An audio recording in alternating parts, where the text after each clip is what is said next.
Hello, everyone. If you like what I'm doing here, please consider subscribing, liking, and commenting. It would really help the channel out quite a bit. Thank you very much.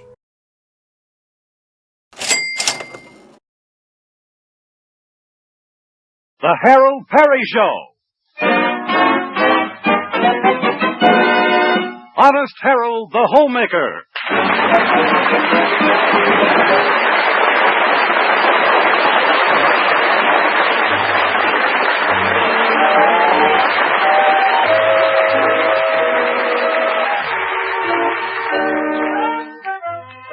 The town of Melrose Springs boasts one radio station and one newspaper, both owned by an old boaster named Mr. Carruthers. One of the things he doesn't boast about is his radio program on his station called Honest Harold the Homemaker. Why? Because Honest Harold is too honest. Listening to Honest Harold is a morning must in Melrose Springs, especially with the ladies. Let's join them. Well, good morning, girls. Time to visit with your old friend Honest Harold the Homemaker, bringing you news, views, and clues to good products. As usual, that's Home on the Range, our theme song, and now we're going to start cooking with gas. Well, I made it funny. I have a very important announcement to make later in the program that concerns all of you, so please stand by, girls. But first, let's dip into our mailbag, huh? Well, here's a letter from a listener in Charlieville. She says, last week I started trading with a different grocer. When the boy arrived with the delivery, I asked him his name. He said Truman. I said, is that your last name? He said, yes, ma'am, my first name is Harry. Harry Truman, I said. That's a pretty well-known name. He said, it ought to be. I've been delivering groceries around here for 4 years. Well, that lady certainly was told. A woman likes to be told that her hair is fine as gold. She may know that you're her feller, but it's better when you tell her. A woman likes to be told. I snuck that in, didn't I? A woman's funny that way. Clings to every word you say. If it's something sweet and gentle, she'll grow soft and sentimental and kiss your worries away. So if you think her smile is warm as summer, don't you ever keep it from her. For many a heart has been broken for the want of a word unspoken.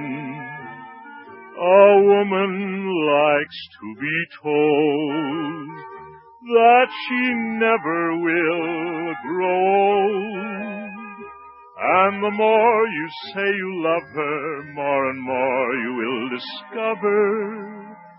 A woman likes to be told, oh yes, a woman likes to be told.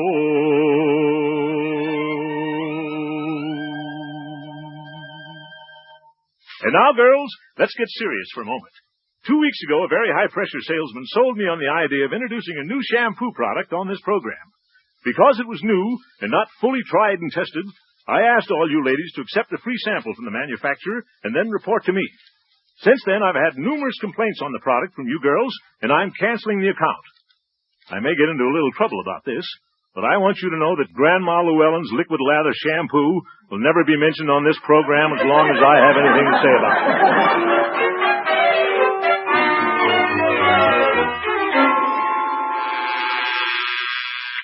Good morning, Station KHJP. Yes, madam. After listening to Honest Harold, you're pouring your Grandma Llewellyn's liquid lather shampoo down the drain? I'll tell him. No, I don't think it'll hurt the drain. Well, thanks for draining, for calling.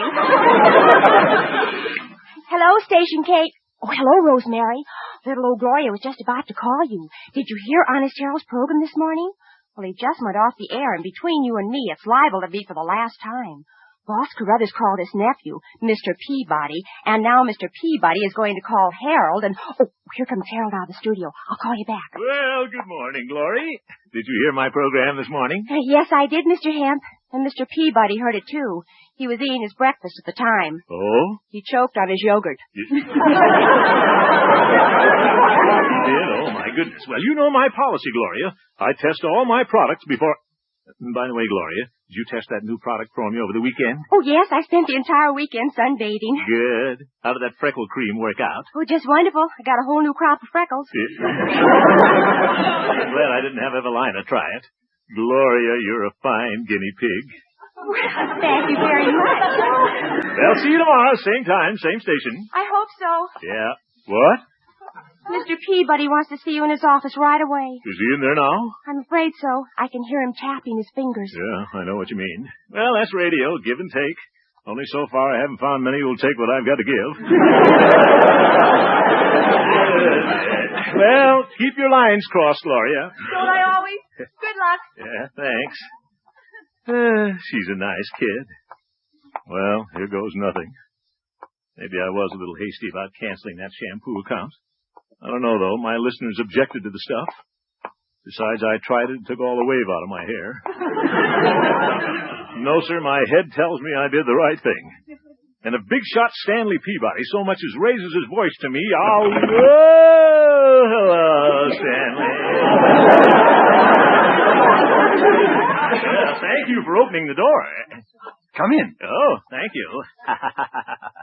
I'm glad you're in such a jovial mood. Mm-hmm. It may help you digest what I've been discussing with my uncle, Mr. Carruthers. Sit down. Oh, thank you. New furniture, eh? Nice. Yes, look about you. This fine radio station. Thousands upon thousands of dollars were spent erecting these handsome studios. Cheap cement. The finest electrical engineers designed our powerful transmitters. Mr. Carruthers even hired me at great expense to run the organization. Relative. You come along and nullify it all. Nullify? Now hold on. You're the one that had better try to hold on to your job. You're on probation. Probation? Yes. You've gone about as far as you can with your idiotic ideals of honesty, and it's got to stop. Stop! Do you hear? The only way I could hear it any better is if you were sitting in my lap. This was a good gag when you first started your homemaking program to insist that a sponsor's product must meet the lofty standards of your female listeners. A very clever move from a showmanship angle. Well, thank you, Stanley. Somebody else must have thought of it. What a mean young man. But this idea of canceling advertisers... I'm sorry, Stanley, but I must uphold my principles. Your principles? What about this radio station? What's going to hold us up? Not this cheap cement, brother.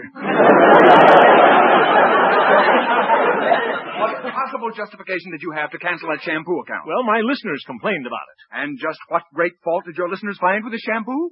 Well, Stanley, as one little woman put it, there's too much sham and not enough poo.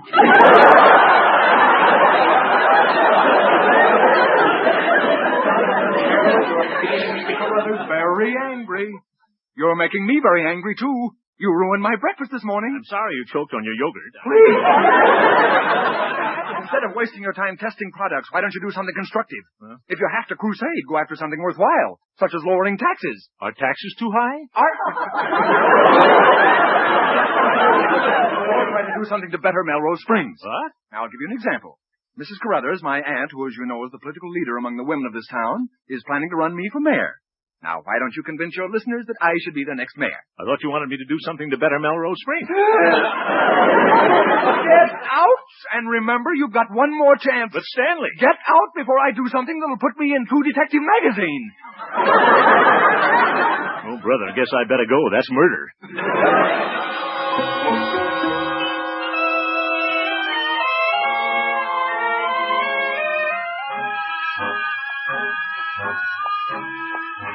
True Detective magazine. That Peabody would like to condense his head for Reader's Digest. Only they wouldn't buy it. What a fine mayor he'll make. Why didn't I fight back? I don't have to take that sort of talk from anybody. My 1936 Essex is almost paid for. Besides, this is a free country. Of course, I don't want to be so free I don't have a job. I've got responsibilities. There's Mother, Cousin Billy, Got to keep little Billy with me or he'll drift back to the racetracks.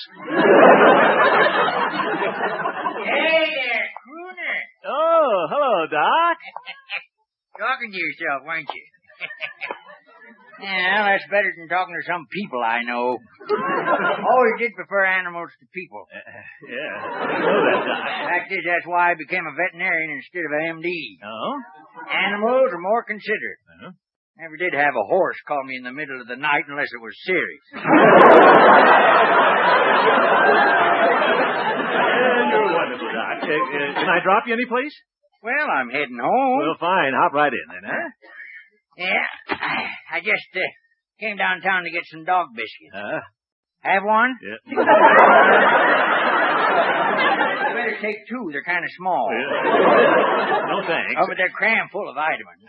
Yeah, they don't crackle or pop, but they got plenty of snacks. Doc, don't tell me you eat those things. No. I just give them to my dog. It's the only thing that'll keep him from barking during your radio program. I'd like to put some of those dog biscuits in Stanley Peabody's yogurt. Maybe to keep him from barking. You and Stanley don't get along too well, do you? Well, not many fellas do when they're in love with the same girl. I guess not. If Stanley could get me out of the way, Doc, he'd probably marry Evelina. Can't understand what you two see in that niece of mine. Oh, she is as young and pretty.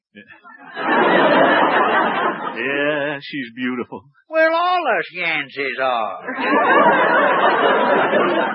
Tell you that she's domineering, though. Why, she even tells old man Carruthers how to run his newspaper. If I had a secretary like that, I'd marry her if she'd have me. I don't know. She's taking care of me, the twins, and all the stray dogs and cats I'm treating. I don't know. She's got room for one more. Oh? What? Besides, my nephew from Cleveland's planning to visit us. Oh, it's quite a fellow, that boy. Yeah, makes $45 a week when he's not striking.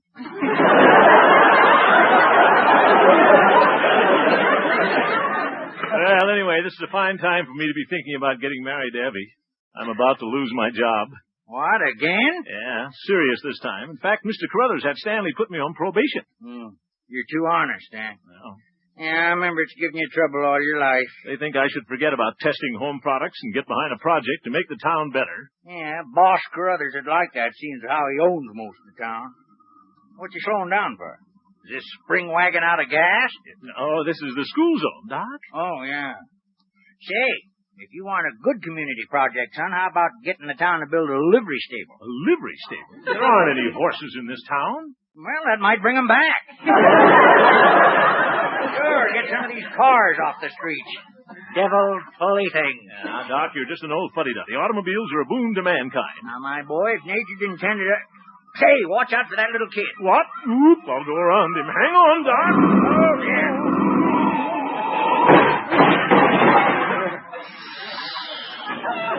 Made it. Where are we? Up on the curb, and only 3 tires left. Certainly close, Doc. Look at that little scallywag run for the schoolhouse. I'll bet he's scared. She's scared. You know, Doc, there ought to be a policeman on this corner. Say, I'm getting an idea. Now, let me out. I'm getting a horse.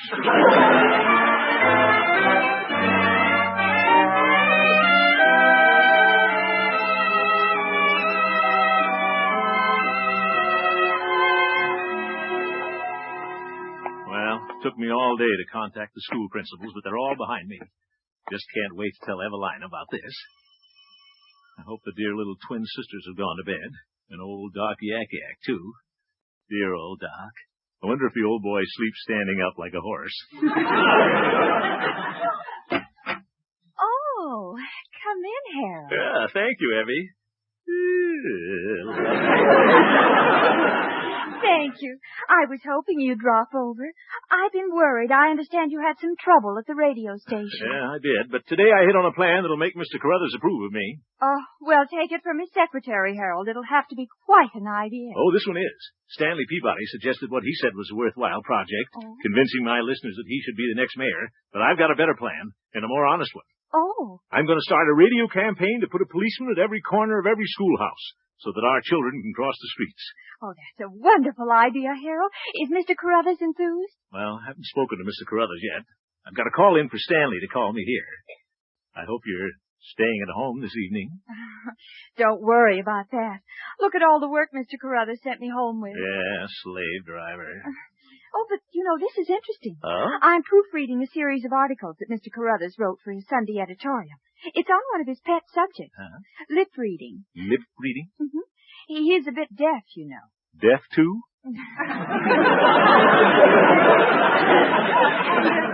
I discovered that you can learn a lot about people by watching their lips. Well, a fella doesn't like to just watch some lips. Yeah. Yes. I've been practicing lip reading here in front of the mirror. Mirror? Wouldn't it be more fun practicing with something not quite so cold? Nice, live, suntanned assistant? I'm available. All right. Now, you watch how my lips form the words. Oh, brother, I'm watching. Now, after me, make the lips form a simple word, like rhubarb. Rhubarb. No, don't try to spell the word. Huh? Just say it, naturally. Rhubarb. Rhubarb. This is silly. Yeah. No, it is. Really? Well, it may have some merit. Let's see. Now it's my turn, huh? Now you form a word with me. Ready? Say prunes. All right. Prunes. Oh, fair. That wasn't fair. No, but it was tasty.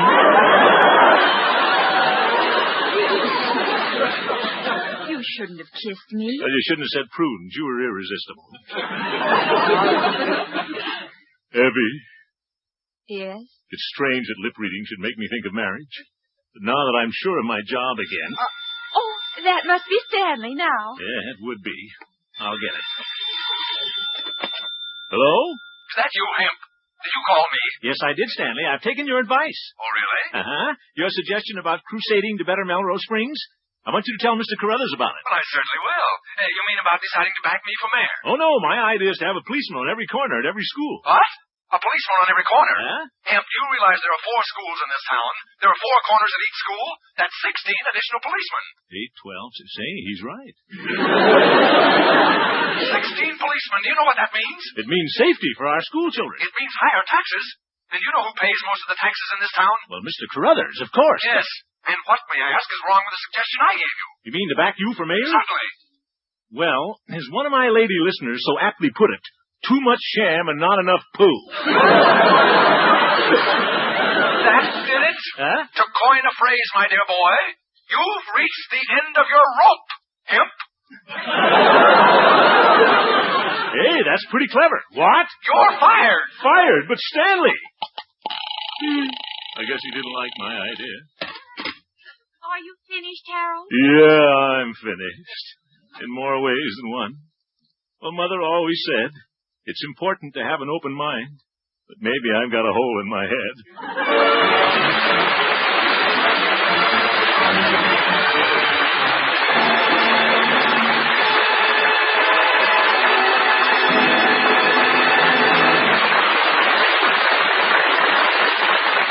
We'll return to the second act of our story, Honest Harold, in just a moment.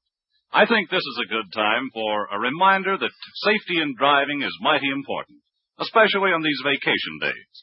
There are twice as many cars on the road during the summer months, and that means you should be twice as careful. Save a life. Remember, it may be your own. And now back to the Harold Peary Show.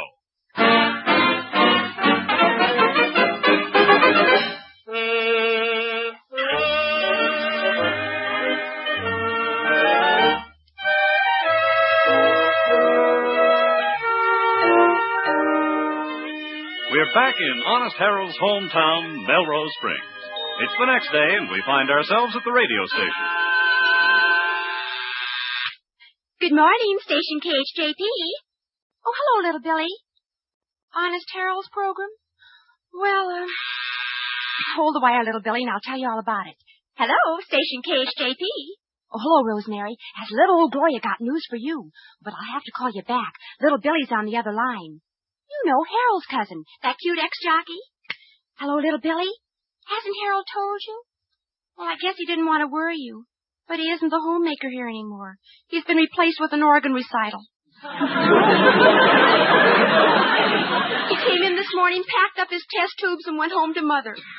Yes, I think you'll find him there. He looks so sad. Goodbye, Billy. Oh.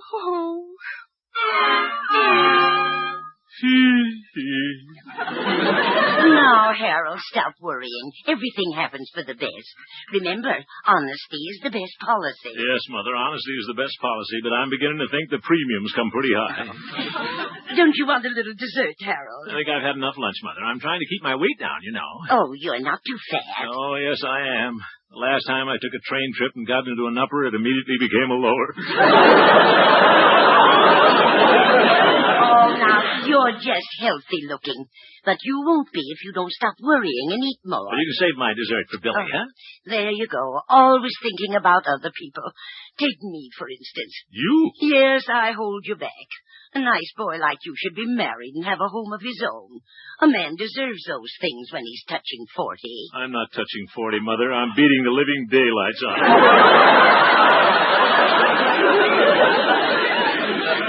Besides, Mother, I couldn't do without you. You know I'm a tosser who'd sew the buttons back on my pajamas. Well, I'm off. Where? You haven't a program anymore. Oh, I found a program, Mother. I'm going down to the Hoover School. If the city won't hire extra policemen, I'll direct traffic there. Oh, that sounds wonderful, my boy. But here, if you're going to school, I'd better wrap up your dessert. But, Mother... Now, Harold, remember how hungry you always got when you went to school. Here's your pie. Pie? Yes, lemon chiffon. But, Mother, remember my diet. Lemon is on your diet. Lemon is... You win, Mother. I'll take the pie.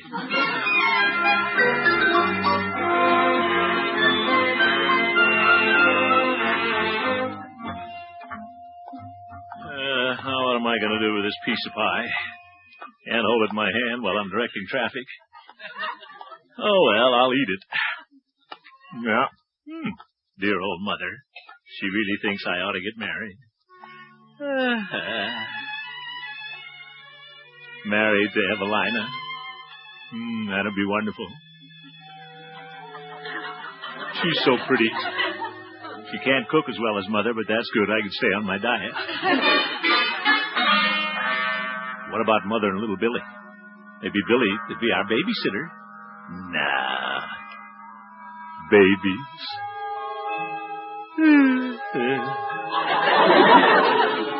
I don't want a large family. 5 would be enough. But here I am dreaming again. Haven't even got a job. Probably have to leave Melrose Springs and be a test pattern. Evelina will probably marry Stanley Peabody. Well, he's going to be mayor. She'd like that. Mrs. Mayor Peabody. Oh, brother. Hey, Harold. Uh-oh, little Billy. I don't want to see him now. I'll walk faster. Hey, where are you off and running? Oh, hello, little Billy. I didn't see you. I'm not myself today. Let me be the first to congratulate you. No, Billy. What's this I hear about you being scratched? Scratched? Yeah. Declared. Fired. Billy, must you always use that racetrack lingo? You got everybody in this town doing it. Sure. I'm getting to be a favorite. There you go. If you want me to take care of this Peabody, I'll put a burr under his saddle and ride him into the rail. Now, Billy, you promised me when you came to live with us here in Melrose Springs that you wouldn't get in any trouble. You got a lot of good races left in you, cuz. I ain't letting them send you to the glue factory. Now, Billy. Come on, we'll fight Carruthers and Peabody. You and me. We'll pool our forces. Excuse me, Billy, but that's no pool. That's a bird bath. I'll admit you're no 2-year-old, but I can put you in shape. We'll start with early morning workouts. What do you think I am, a horse? Look, Billy, I don't want to fight anybody. It's true they didn't take my school plan. I still think I was right. So I'm going to the Hoover School myself. You mean you're going to direct traffic? Well, somebody's got to help those children across the street. Oh, so that's why you're wearing that silly air raid helmet. Well, yes. Well, Peabody may think he's running you out of the money, but his nose ain't crossed the wire yet. Huh? I'll see you later. Billy, what are you up to? Me? Nothing. Excuse me. I gotta see a horse doctor about a stubborn mule. Horse doctor about a mule? Oh, well, that sounds logical.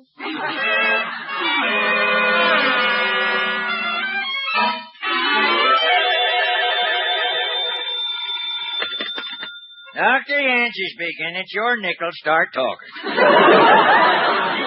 this is Billy. I gotta see you right away. I'm at 6th and Hoover. But I'm in consultation with the patient.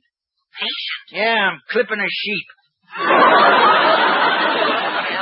that sheep can wait. The one I want to see you about has been clipped, but good. Yeah. Okay, I'll be there in a minute. Oh, things are never the same again after you have a phone put in. I'll shear you later.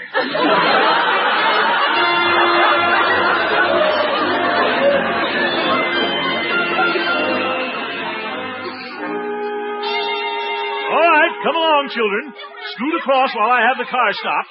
Now, don't stand there looking at me. Come on, scoot. Look, Sunshine, there's Honest Harold. Yeah. Hello, Honest Harold. Well, the Yancey twins. Hello, Tempest and Sunshine. Harold, you shouldn't stand out in the middle of the street like that. You'll get hit. Well, I've been out here 15 minutes. I haven't been hit yet. What are you doing? Trying to collect your insurance because you lost your job? What? He is, Tempest. Don't tell anybody. He's our friend. Do you think you'll collect enough money to marry Evie? Now, girls, you run along home, Debbie. Besides, you're holding up traffic. Scoot across. I've got to let this hot rod by. All right. Goodbye, Honest Harold. Goodbye. Cute kids. All right, you and that hot rod, and proceed with caution. Wow, I nearly collected my insurance at that. Just a moment, please. Let the children across. Well, hello, Joey. All right, mister, and thank you for waiting. Well, kind of like this work. Maybe I missed my calling. Guess I'm just a frustrated policeman. Getting quiet here, though. Imagine all the classes have been dismissed. Seems to be the last of the kiddies. Can I cross now, Constable? Hello, Doc. How are you? How you getting along with your new job there? It's a bigger one than I thought it was going to be. I think I need a whistle. Well, if you wait till that new third-grade teacher walks by, I'll whistle for you. Doc? Pucker there, wasn't it? You remember your age. Oh, I never have to. Everybody else does. Anyway, the children have all gone home, and I think I'll go, too. Oh, now, wait a minute, Harold. I just got here. Why don't you stick around a while? You know, show me your stuff. No. I'm all finished here. Well, there may be another kid or two around playing behind the schoolhouse. I don't think so, Doc. Well, besides, it's just about the time that Mrs. Carruthers drives Stanley Peabody up to the house to make his daily report to the old man. Well, yes, it is nearly 4 o'clock, and they do it every day. Well, if I was you, I'd stick around and let Stanley see you donating your services to the town like this. Why, it'll make him mighty ashamed. I doubt that. Anyway, let's let bygones be bygones. Well, you stick to that attitude, and it won't be long before you're going bye-bye. Hey, who's that upstart in that station wagon? It looks like Mrs. Carruthers' car. Yeah, she's traveling pretty fast. Yeah, too fast. Look at that child in that cowboy suit. Where did he come from? Say, he's going to run across the street. You can't see on account of that big hat he's wearing. Little boy, don't run out there on that street. Oop, he stumbled and fell. Oops, stop that car. Harold, don't jump in front of that car. Stop! Oh, brother, that was close. Is that you, Mr. Hemp? Yes, Mrs. Carruthers. Is the child all right? Yeah, he's okay. Look at him streak through those bushes. Hemp, what are you doing standing out here in the middle of the street? What does it look like, Stanley? I've been directing traffic. Yeah, somebody's got to do it. Oh, Mr. Hemp, how can I ever thank you? You've kept me from hitting that youngster. Well, that's why I was here. This is a dangerous spot. There should be policemen on these corners to act as crossing guards. You're so right, Mrs. Carruthers. Something should be done immediately. Mr. Hemp, why don't you campaign for it on your radio program? But the women of this town would back you to the hilt. Well, I wanted to, Mrs. Carruthers, but I don't have a radio program. You certainly do. It's a favorite of mine. I heard you only yesterday. That was my last one. Stanley fired me. What's this, Stanley? Now, Andy, I just take orders from Mr. Carruthers. Well, Mr. Carruthers takes orders from me. I'll bet he does it that. Mr. Hemp, you've been rehired. I have? Yes, but it may not be for long. It won't? For a long time now, we've needed an honest man in Melrose Springs. One who is interested in our city and our children. When the women voters of Melrose Springs meet tomorrow, I'm going to submit your name for mayor. Me? Mayor? Sinatra, here's your boy, man. Andy, I thought you were going to support me. We support you anyway.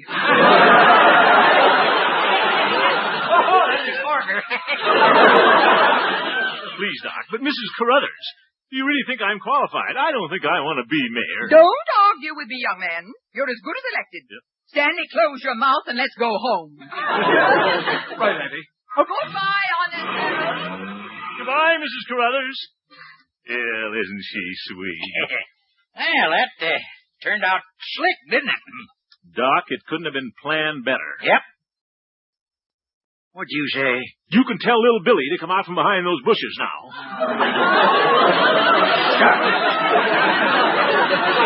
How did you know I was the kid? Yeah, we thought that little hop-along Cassidy suit was a perfect disguise. Well, I've been thinking, nobody but a jockey could take a fall like that, roll over, and come up on his feet running. I ought to be real upset with both of you. That wasn't honest, fellas. No, that's politics. With us behind you, you'll be mayor before you know it. Now, wait a minute, fellas. Honestly... I'll handicap him for first place any time, even with all that weight he carries. It's going to be hard to handle. Honest boy, though. Mayor, eh? Well... Good night, voters.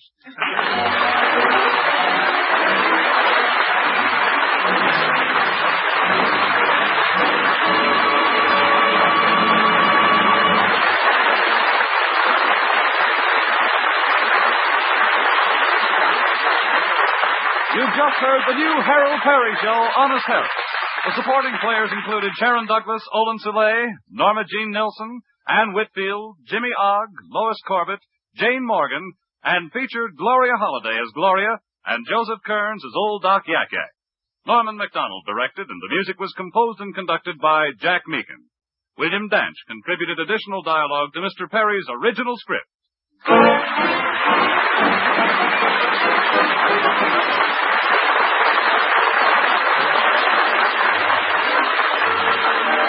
CBS Columbia Broadcasting System.